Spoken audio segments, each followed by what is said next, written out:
Hey y'all, so today we're going to talk about another home health aid chronicle.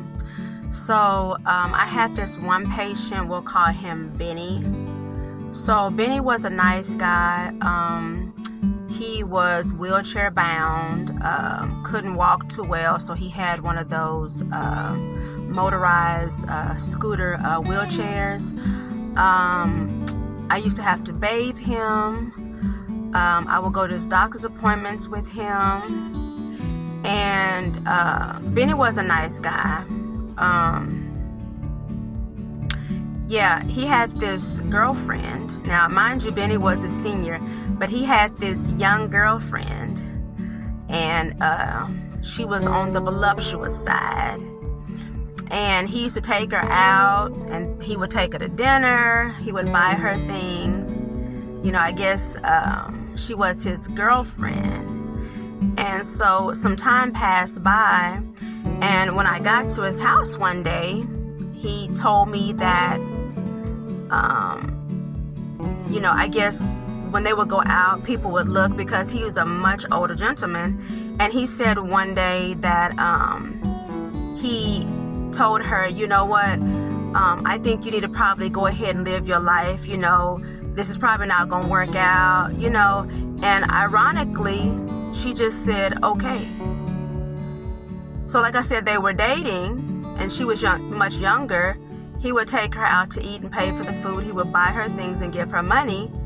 And I'm thinking to myself, was that a test that you did with her? Or did that need to be done because the truth came out? Because she wasn't really interested in you per se, because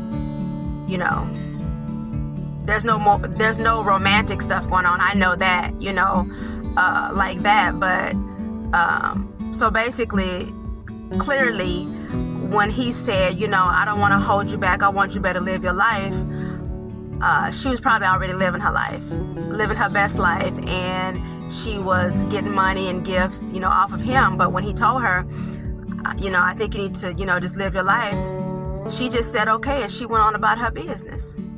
Just like that. So clearly she was not invested in their relationship. So I think that hurt him a little bit. But I thought it was interesting. I've dealt with a lot of seniors where the children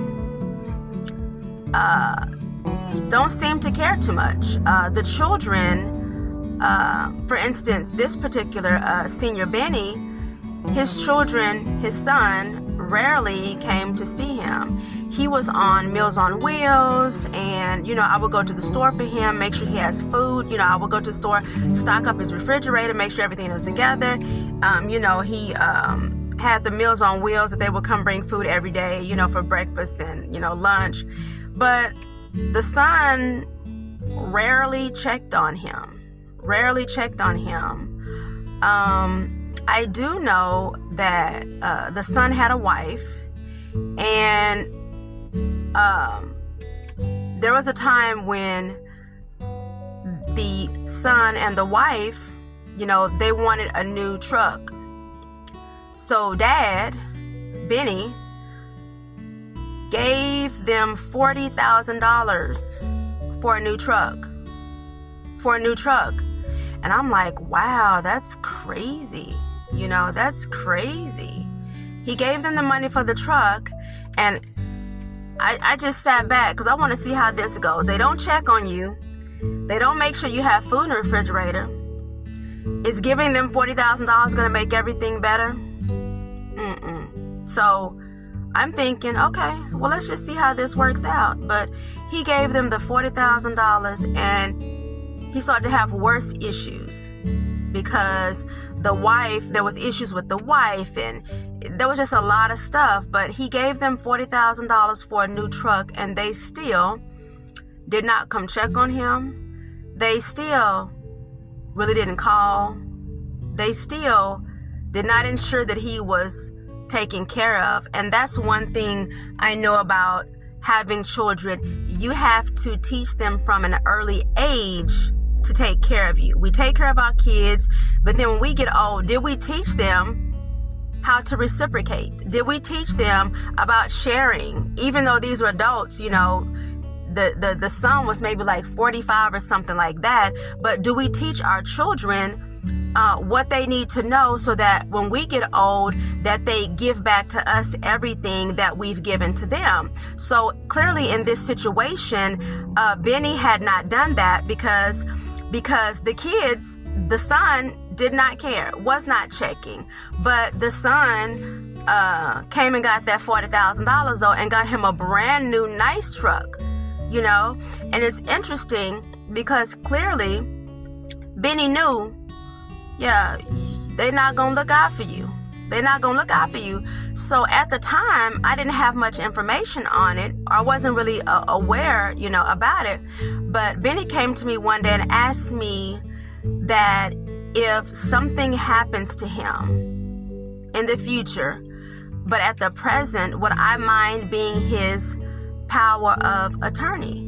And like I said at the time, I know all about it now, but I had no knowledge about that. So basically what he was wanting was that if something happens to him, that he would in advance make me his power of attorney, make me his medical power of attorney. And the verbiage was, so if something happens, that I could make sure that he lives. So not only did you give your kids $40,000 and they don't even check on you, don't care, you're concerned that they're going to bump you off if you sick and in a hospital. That's a concern to you. So you asked me if I would mind being the medical power of attorney and the power of attorney to ensure that you live.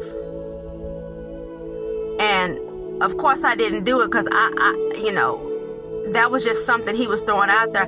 I don't want to get involved in people's stuff. Because if I did do it, something happened, then what? Like, I don't have time for drama. Your kids who don't care about you, because we know that whenever somebody passes away, people come out the doggone woodworks. They come out the woodworks. Everybody got their hand out and stuff. So, I would just pass everything over to your kids. But it's a shame that you can give your kids thousands of dollars and they won't even come to check and see if you're okay. You have reservations about them being being over your care, as if you get sick and you can't function right, they'll just let you go ahead and expire versus, you wanting me to be the power of attorney to let you live. So I didn't do that. I don't want to be a part of people's stuff because, as a caregiver, I don't want to get tied up in nobody's drama, nobody's mess, because you know how some things you go in and try to help somebody and, that thing will literally backfire. And now you on the hook for some stuff when he should have taught his kids how to look after him, how to look out for him. So that's one thing I know I've learned. Let me teach my kids. Hey, son, can you go give me something to drink? Can you go give me some water? Can you do this? Can you do that? Because if you don't teach them when they're young, they're not going to respect you. They're not going to take care of you, when you get old. And I need to be taken care of when I get old. I don't want to be thrown in some nursing home or, be somewhere to where, I'm trying to fend for myself and my kids don't check on me. So it literally starts at home. Because if you don't train these children up the right way, then they're going to go the wrong way. And then you're going to be shelling out money. And then you're going to be concerned whether they're going to assist you to take your last breath. So anyway, eventually, I stopped having that. Yeah, so eventually I stopped having that patient. But we definitely have to ensure that, we're teaching our kids so that when we get old that they'll take care of us, because that's just a sad situation, that's heartbreaking, at any rate, thank y'all for listening. I'll talk to you later. Bye.